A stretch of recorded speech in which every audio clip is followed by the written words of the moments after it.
Welcome to my late night broadcast. Late night broadcast today. Here where I am, we are already on the 23rd of July 2020. Back there in Biafra land, you are still on the 22nd of July 2020. This evening, this late, I am not going to take much of your time because we are all tired from Mazi Nnamdi Kanu, our leader, Mazi Nnamdi Kanu's broadcast. And so I have to just do quickly one or two things here, because if I miss it today, it will be difficult for me to go back to it tomorrow. So because every day there is a different program coming up, and every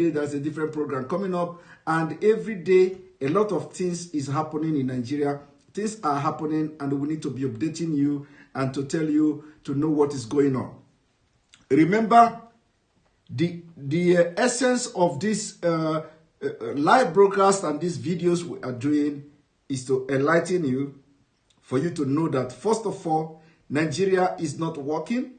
Second of all, Nigeria will never work. Third of all, Nigeria has become irredeemable. Fourth of all, Nigeria is in a very rotten state. Number 5, Nigeria breeds criminals. Number 6, Nigeria breeds criminals. Number 7, Nigeria breeds criminals. Number 8, Nigeria breeds criminals. Number 9, Nigeria breeds criminals. Number 10, Nigeria breeds criminals. And then number 11, Nigeria breeds criminals. Number 12, Nigeria breeds criminals and terrorists. So let us stop here at number 12. And these numbers is what I'm going to talk about today. As you all have listened, first of all, let me give you a background of what I'm about to do this evening. This evening, I will continue to show you the declassified document of the United States of America. I am going to present to you the declassified document of the United States Department of State on the 3rd of February 1969. On the 3rd of February 1969. I am going to review the documents to you. And remember, why I am doing this is for you people to understand what roles the international community plays in a situation when a country is in a situation like Nigeria. International community play a very important, vital role in either the solution of that country to maintain peace in the region. So a lot of you do not understand, some of you who are even in America or who are in UK, who are, who are educated according to yourself, according to you, you are educated. And then you are always asking, why are we always depending on foreign country? Why are we always depending on an international community? I want to let you people know something this evening. You see, we are in a global village. We are in a global village guided by principles of international law. And in this international law, you have countries that are regarded as world powers. Now, these world powers have a lot of power. Like a lot of power. America, for example, have what we call executive power. America president have executive power to do anything. And of course, a lot of people get offended when America president exercise his executive power over something. They get upset. I want to give you example of one of the executive power that American government or the United States president has exercised. This executive power is, for example, moving the capital of Israel to Jerusalem, moving the United States of America embassy to Jerusalem, making Jerusalem the capital of Israel is the executive, one of the executive power. And if the president of America can, in this modern day, move the capital of Israel to Jerusalem, believe me, everything can be done. Believe me, that is the thing that is in Bible. In fact, what Trump did in Israel, is what the prophecy of Bible. Trump moved the capital of Israel to Jerusalem. That is according to the Bible. Remember, when the Bible was written, Trump was not born. This Bible you see, for those of us who believe in Bible, we know that Bible were written by human beings, but it is according to the revelation of God, according to the word of God. Bible was written according to the word of God through revelations and prophecies. So, in the Bible talked about Israel, Bible talked about the Jerusalem, and it is happening, and it has happened. Remember, every president of America promised to move the capital, the Israeli capital, from where it was to Jerusalem. I want to show you, because this is going to be the background of my broadcast this evening, so that you people will understand. One moment.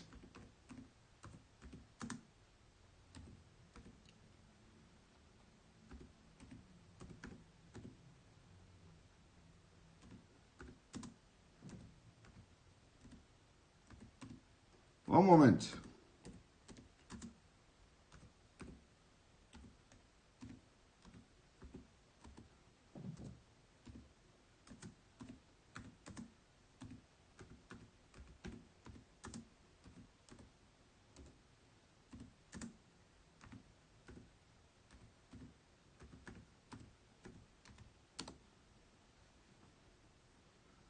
One moment.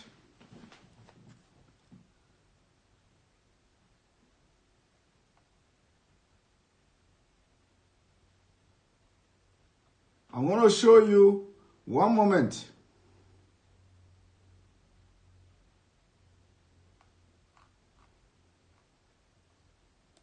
Because when we do, we have to give you proof of what we're talking about. So I want to show you now, so that you will understand, what I'm talking about. Because a lot of you don't understand it. One moment.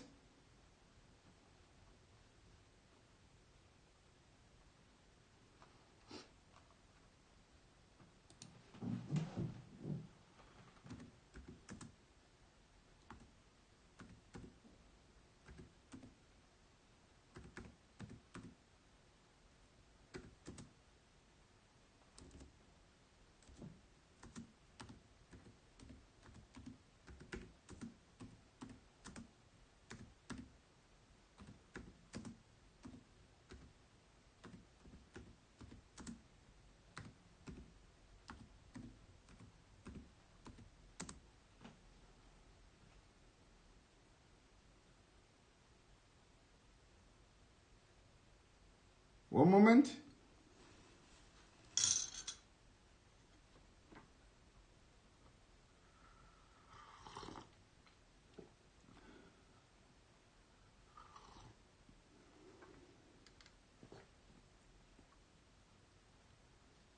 Now I want you to watch this.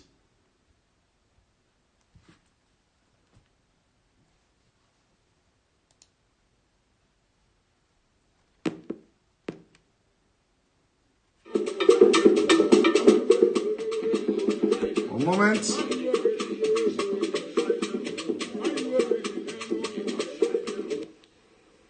What I have never received from anyone.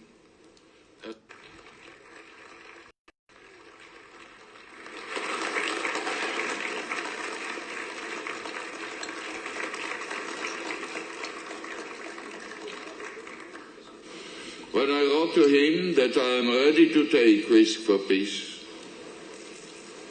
he answered me, what I have never received from anyone elsewhere in the world. He said, if you are ready to take risk to peace, we, the United States, will do our utmost to help you to minimize this risk for the sake of peace.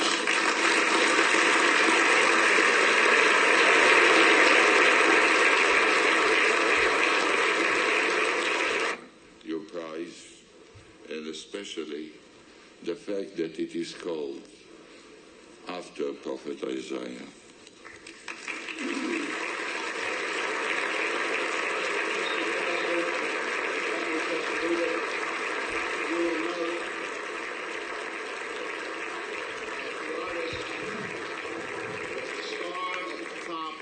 Mission of achieving peace. Sorry. You got this Prime Minister, well, he does too. Yes. As the journey toward Middle East peace advances, the courageous leadership and vision of the Prime Minister will become more clear to all the world, and they will serve not only the people of Israel, but all people in our generation and those who will inherit the earth. We have lived to see, and the Prime Minister has been an instrument in proving that negotiations work. Peace is possible, but it takes courage. On behalf of House Democrats, to stand. There are no two Jerusalems. There is only one Jerusalem. For us, Jerusalem is not a subject to compromise. And there is no peace without Jerusalem. Immediate, just as soon as we have a final judgment on that. Will you continue to finance the Hetz project in Israel? Yes. Now, this is one. Jerusalem is peace. There is no peace without Jerusalem. This is one. Listen to the second video.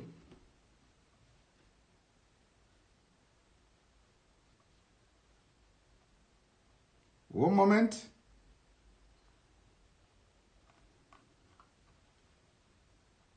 Because when we do, we show you it is not just, we are not just talking.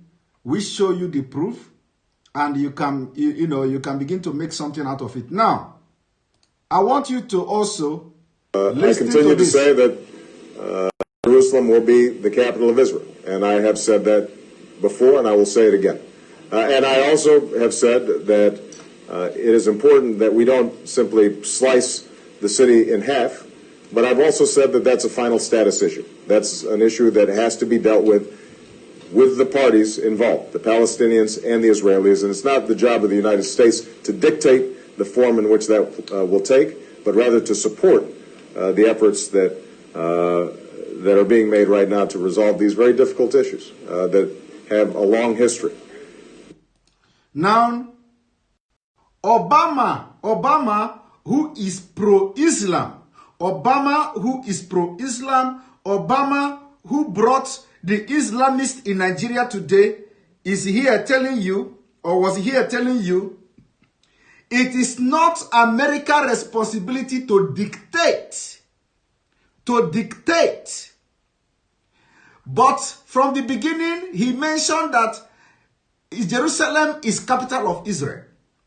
So Obama recognized that Jerusalem is capital of Israel, and at the same time, he knows he have the executive power to make Jerusalem the capital of Israel. Not only Obama, all the president of America recognize it, from Clinton to W. Bush to Obama to Trump. All of them recognize that Jerusalem is capital of Israel. Why am I showing you this video? Why am I talking about America? Why I'm talking about America is that so that you will understand the power. You will understand when we say world power. You will understand the power of America. Because a lot of you don't know. A lot of you don't understand the power vested on America. You know, Nigerians are so ignorant, especially those politicians. That is the reason why a minister of information in Nigeria, which is, by the way, the biggest liar of the century, Lai Mohammed, who is a minister of information, will come out to tell you that who give America police of the world because of ignorance of the power of America. Now, this Adesina, Femi Adesina, because of ignorance, Femi Adesina will come to tell you that America have no business in Nigeria issue because of ignorance. You know, the ignorance that is, overwhelming in them will make them to come for government officials to come publicly to talk about America when they should be the one lecturing their citizens the power vested on America, the power that America enjoys. Now, you have listed, let me play the Obama again for you to hear Obama saying America, Jerusalem is capital of Israel. And remember, the reason I am playing this video is that I'm going to play Trump also. When Trump was campaigning and claiming that he will make that Jerusalem is capital of Israel. And Obama told you here that America cannot single-handedly make Jerusalem capital of Israel. But today, Trump has made Jerusalem capital of Israel by executive order. Now listen. I continue to say that Jerusalem will be the capital of Israel. And I have said that before, and I will say it again.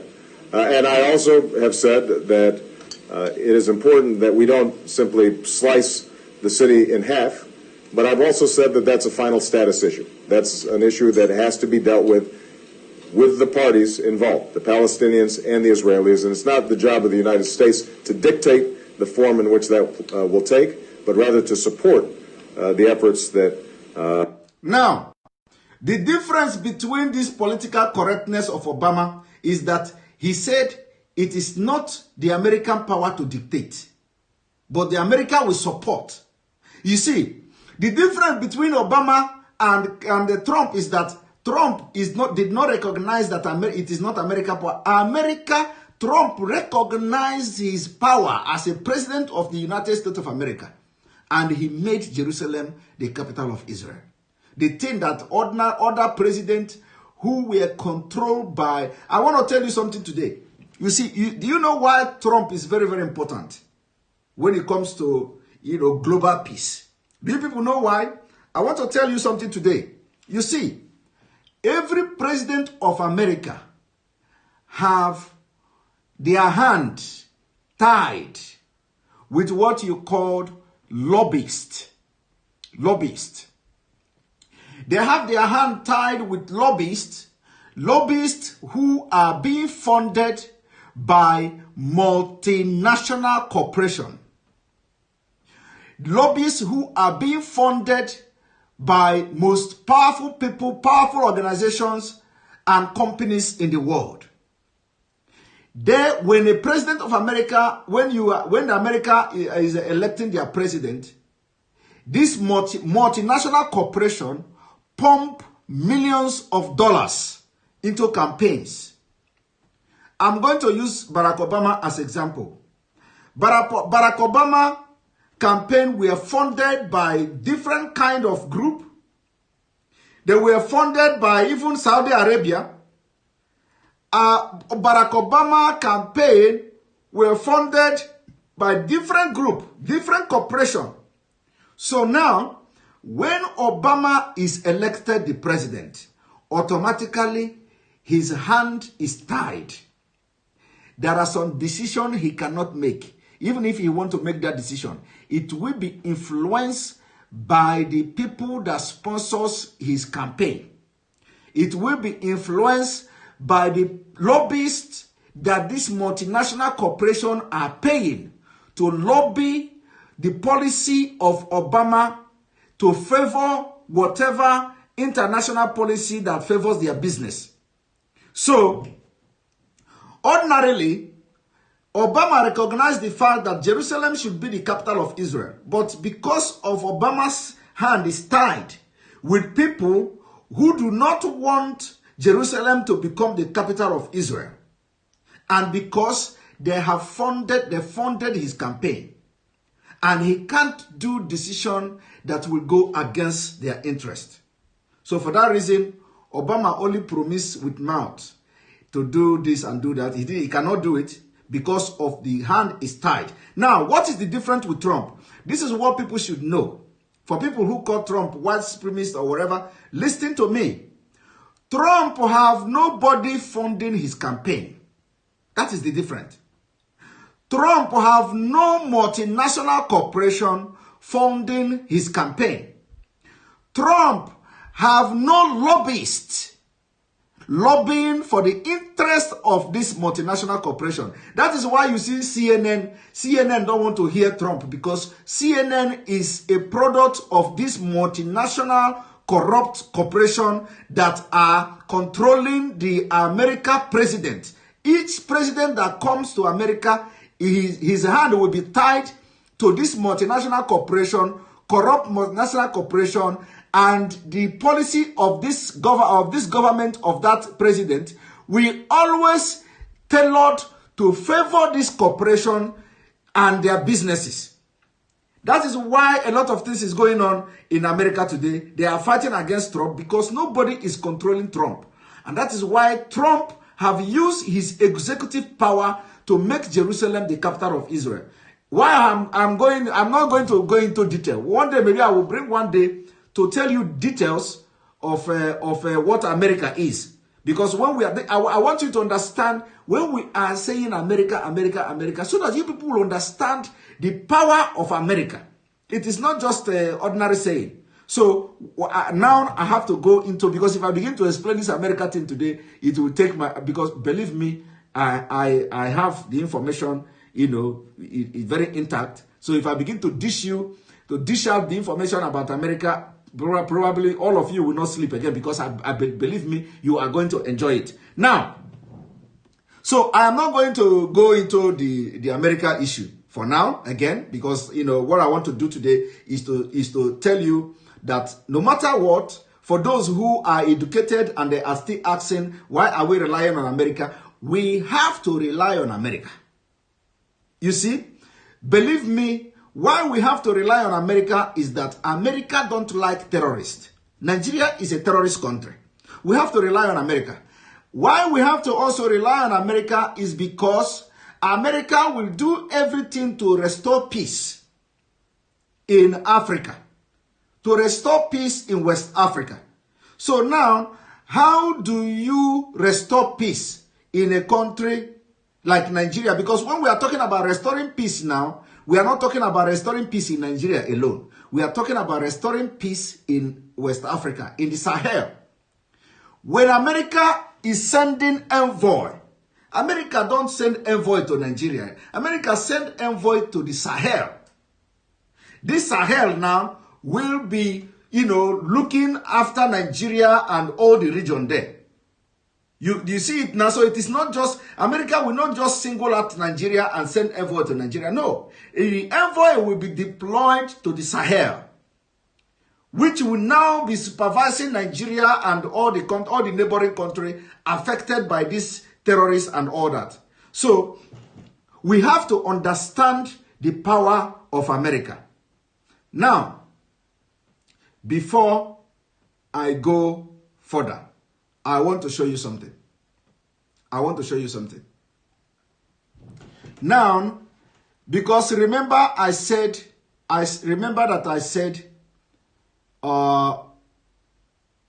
we have to bring to you, to your knowledge, what transpired in the secret during the war, the body language of America and the body language of Nigeria. I have been able to tell you, review so many secret documents, declassified documents of the United States Department of State on Biafra, and I am still on it. So today I am releasing the one of the 3rd of February 1969. Now, let us go there. And I want you to pay attention to the body language in this moment. This is the telegram. The telegram of December of the Department of State, the 3rd, you see, 3rd February 1969. Action, embassy, this should be embassy, Lagos priority. Now, let us now read for you to understand what this secret document says. If Facebook is deleting you, just go out and come back. You are watching me live on Facebook, live on Twitter, live on YouTube. If any of this channel, if Facebook is disturbing you, go to YouTube. Remember, go and subscribe to my YouTube. Go and follow me on Twitter. If this Facebook is disturbing, go to YouTube. If YouTube disturb you, go to Twitter. One of them must work very well. Now, so if Facebook remove you, come back. You see, 1. This is the Ambassador Iyala calls on Secretary of State of the United States. Nigeria ambassador's name then was Ambassador Iyala. Now, Nigerian Ambassador Iyala called on Secretary January 31st at later request. The Secretary received him cordially and assured him of our continued high regard for Nigeria, emphasizing that our principal interest in present difficult situation is to see that people are fed. He said the U.S. government under severest pressure from American public to do our utmost to see that needs met. Now, I tell you, the American people, American citizens, American people were putting so much pressure on American government during the war. They were putting so much pressure on American government to go and save Biafra. And Nigeria people were seeing the pressure being put by the American citizen.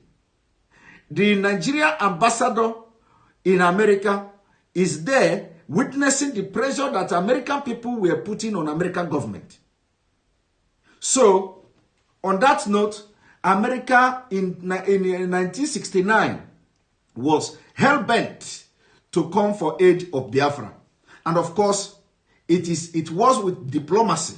It was with diplomacy. Now, 2, at the secretary request, Mr. Palmer then told the ambassador that although we and Joint Church Aid Committee committed to working out inspection procedure for C-97 flight. Remember that this C-97 flight, Gowon did everything possible for America not to sell this C-97 flight for Biafra aid. Gowon did everything. Nigeria government did everything to stop America from selling this C-97, but America turned them down. That was the beginning of paradigm shift in this whole thing. Now, this arrangement not yet completed. They should be completed soon, but in light serious relief situation, flight cannot meanwhile be delayed. Iyala appeared distressed but resigned. You see, Iyala appeared distressed because of what was going on in America, because of the language of America toward Nigeria at that time. Everybody was running from pillar to pole. Gowon was running from pillar to pole because they see America turning their back on Nigeria for Biafra. Gowon had to go to Russia to begin to lobby and promise Russia heaven and earth.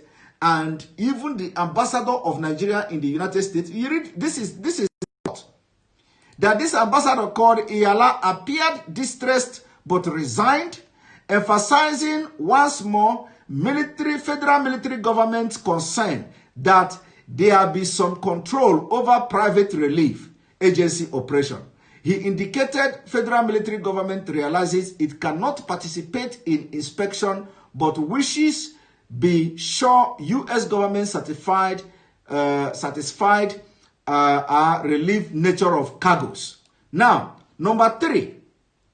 Remember, this is a discussion between the ambassador of Nigeria to the United States and the secretary, U.S. Secretary of State. Now, during further discussion of relief problem, Iyala said federal military government sending unpublicized delegation to Equatorial Guinea. Now, I want to tell you something.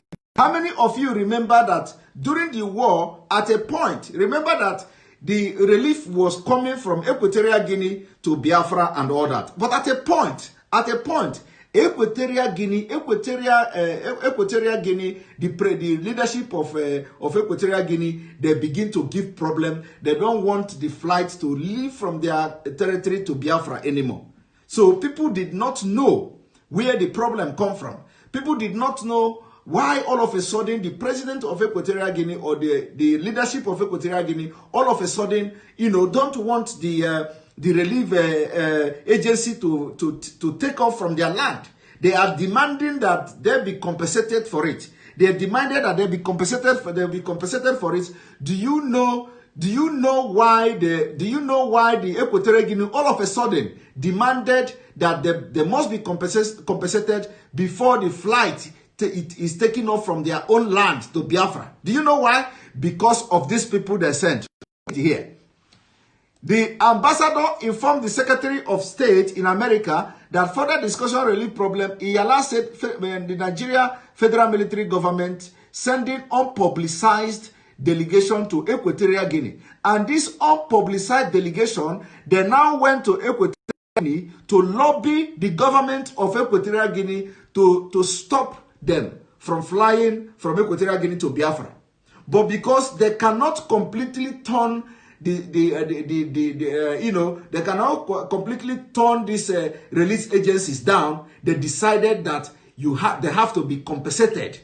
They have to be compensated. Now, watch. While he did not specify purpose of the mission, he implied that it was intended to register favorable federal military government attitude toward resumption of this same agency flight from Santa Isabel. He noted that the Red Cross neglected informed federal military government of arrangement with the dehome of the relief flight from Cotonou until January 29. He indicated that this was typical of reason why the Red Cross constantly in difficulties with African government. So for the first time in this whole Biafra and Nigeria thing, I am revealing to you today, for the very, very first time, because I have researched everywhere, I have never come across where somebody told the story of what is the reason behind Equatorial Guinea all of a sudden turning down the flight, from leaving from their territory to Biafra. But today, it has been revealed here. It was the Nigeria government led by Gowon that actually sent unpublicized delegates to Equatorial Guinea government to make sure they reject everything that the flight must not take off from their land. You see, it was Nigeria government. But in all this history that I have been told, nobody ever mentioned what happened. Why did Equatorial Guinea all of a sudden demand compensation from these relief agencies before they can be using their airspace and use their territory and fly from their territory to Biafra? You see, nobody knew, but it was here. It has been revealed here that the ambassador of Nigeria revealed to the Secretary of State that Nigeria sent unpublicized delegates. And even here, he did not open up to the Secretary of State of America to tell the Secretary of State why are Nigeria sending those delegates to Guinea and the purpose of the delegate. He didn't reveal it. He just said that the delegates, they are just, they just went there to see how to, to work on the Red Cross or whatever to approach the government. He did not review the intention and the agenda of the delegate sent by Gowon. But here you can see it. It was Nigeria that approached Equatorial Guinea, and they must have paid them. They probably must have paid them money, or they have bribed them to make it difficult for America to use their airspace. Now, what? In response to urging by Secretary that federal military government do its best to minimize quantity of relief supply getting into Biafra, Iyala said federal military government would like to see similar pressure exerted by U.S. on Ojukwu to accept overland corridor. You see, and the daylight flight to both of which federal military government has long since agreed. You see, because they want to bomb them, they want to be bombarding the flight that were coming, and the ambassador was lobbying to see America, put pressure on Ojukwu to accept that.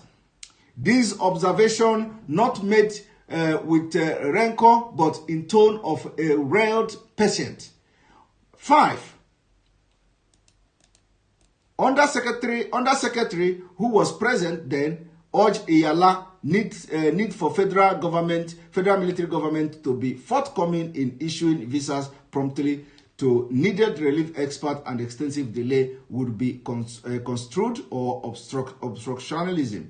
He noted that as a reoccupied area increases in size, more and more relief people will be required. It was agreed there would be further working level discussion of visa question.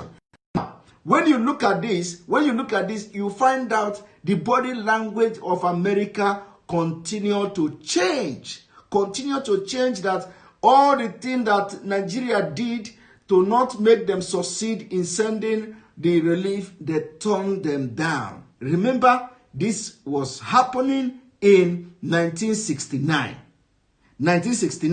Now, haven't seen this. Remember that if Facebook remove you, come back. We don't care, because when they are always sitting on our pages. Now back to Nigeria. We are now going back to Nigeria. I want you to watch this.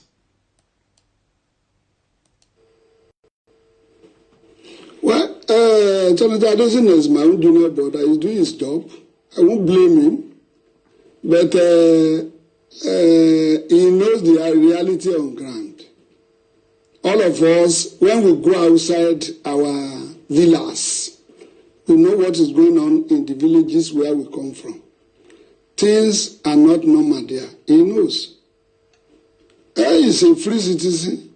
Let him take his car from here to Osun. If he can go freely without the army escort or a police escort, or go through Kaduna without any escort. If he goes and come back, which means he has gone through.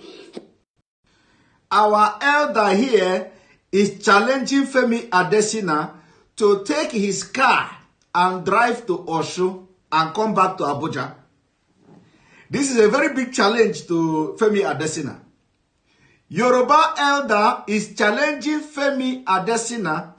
He told Femi, if you can drive from your Abuja to Osun and come back, then they will know that he is somebody. In fact, he said not even Osun. He challenged Femi Adesina to drive from Abuja to Kaduna and come back without escort. He cannot do it. These are the people that are telling you that everything is fine in Nigeria. These are the people. Femi Adesina is the one telling you that the presidency is working, that a terrorist has been defeated. And now his kinsman is telling him to drive from Abuja to Osun without escorts. And he will see how safe Nigeria is. In fact, the man look at Osun. Osun, is probably very far. He decided to reduce it to Kaduna. He told Femi Adesina to travel to Kaduna and come back to see how safe Nigeria is. Now watch. Amatekun training. But what we are saying now is, we should, for now that we are having issues, we should call a spade a spade. A situation where many soldiers are withdrawing and running away from, deserting the army, going away with our arms and ammunition, unchecked. Most of them, they have run away in thousands. You see? Now he is confirming it, Yoruba elder, confirming it. Remember the other day I told you that the military people that are resigning are in their thousands. Do you remember when I said it? I told you that when I come to say the Senate, the House of Rep is probing them, they are resigning. Their 300 soldiers have resigned, mass resignation. Did you hear this man? This man is telling you that the soldiers that are fleeing and leaving the Nigerian military are in thousands, and they are not even they are not even dropping their arms. Now listen. Most of them were killed by Boko Haram and all the insurgencies, and they have taken away their guns. These are the problems we are having in the society now. Because they didn't run away for nothing.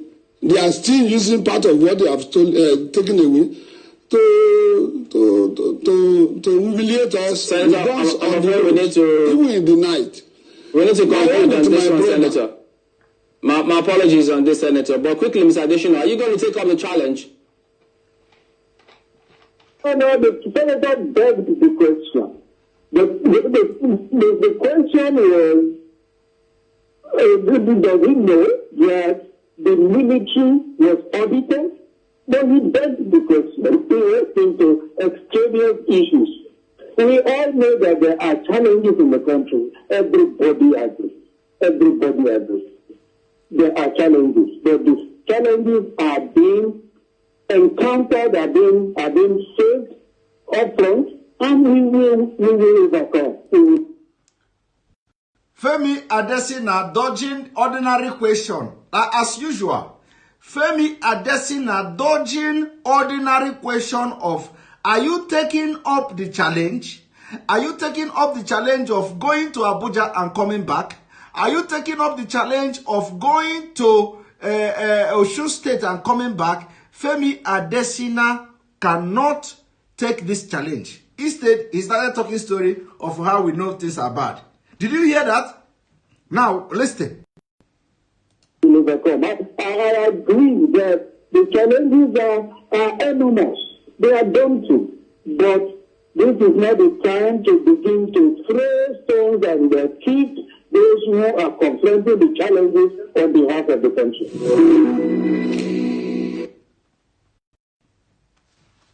Somebody say the aid is from Gabon, not from Equatorial Guinea. Go and read the history. You see, the history written by who? Aid is from Gabon. Yes.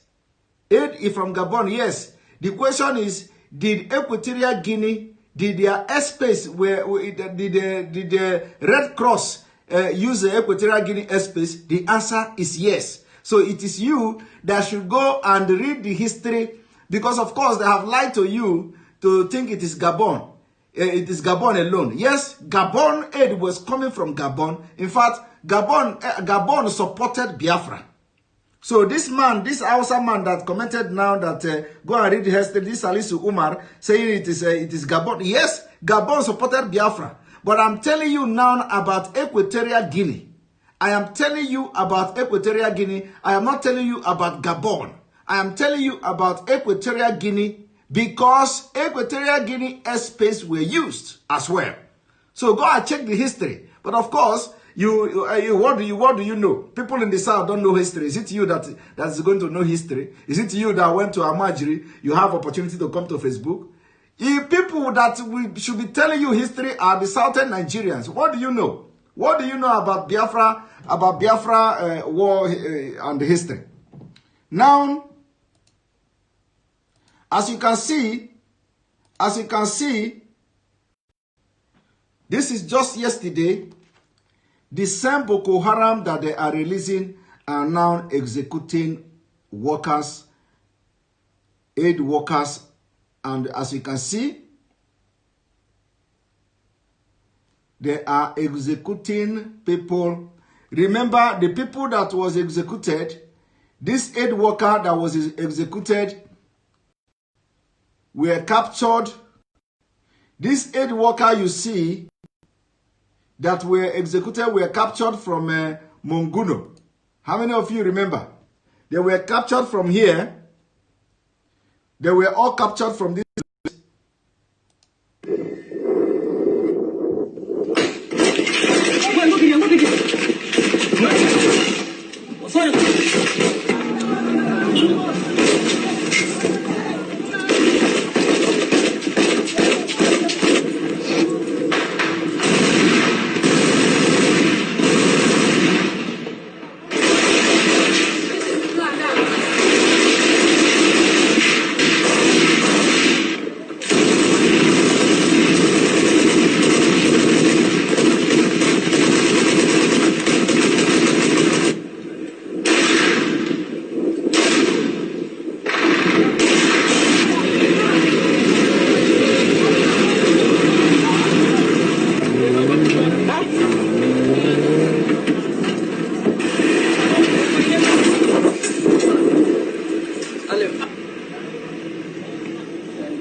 Now, you have seen, this was the place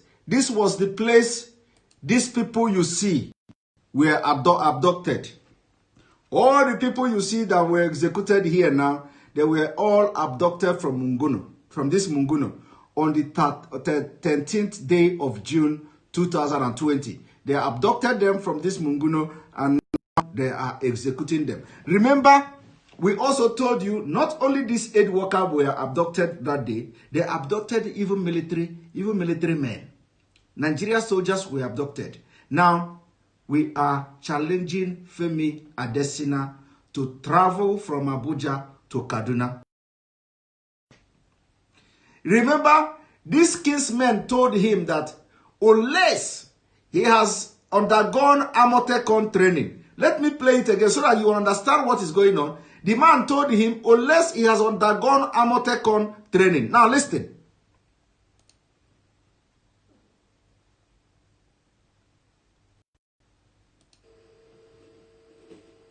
Well, Jonathan Adesina is my own junior brother. He's doing his job. I won't blame him. But he knows the reality on ground. All of us, when we go outside our villas, we know what is going on in the villages where we come from. Things are not normal there. He knows. He is a free citizen.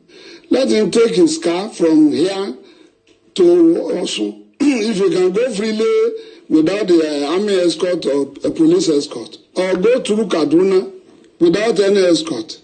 If he goes and come back, well, which means he has gone through Amotekun training.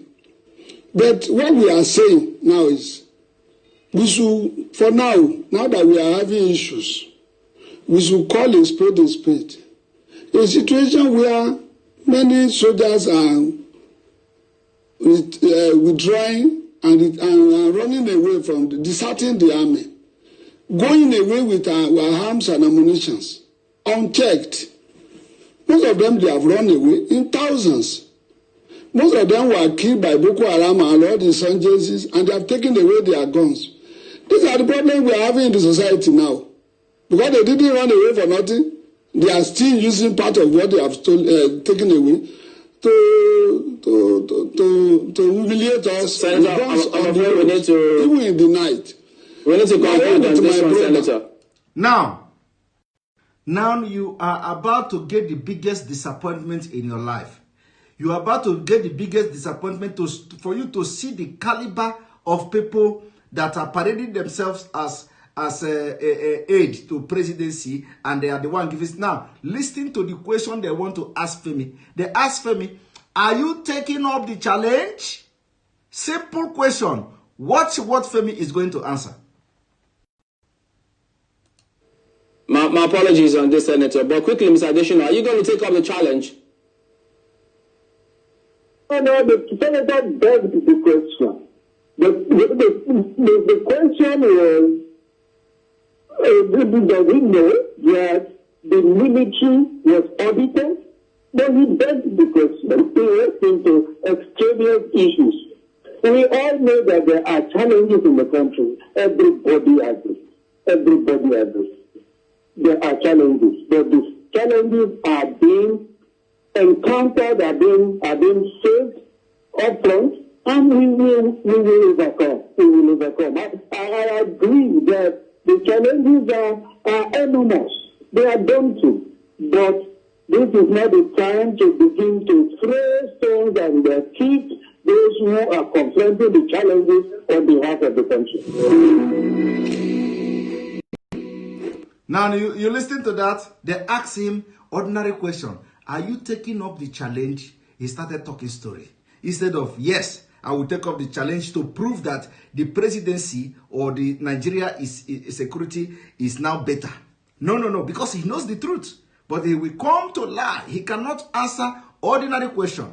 Ordinary question. Are you going to take up the challenge to go to Kaduna and come back? He cannot take up the challenge. Anyway, on this note, I am going to bring the broadcast to an end. I know all of you are tired. I am tired as well after our leader broadcast today. So I am going to, stop here. And then tomorrow is going to be our normal broadcast day.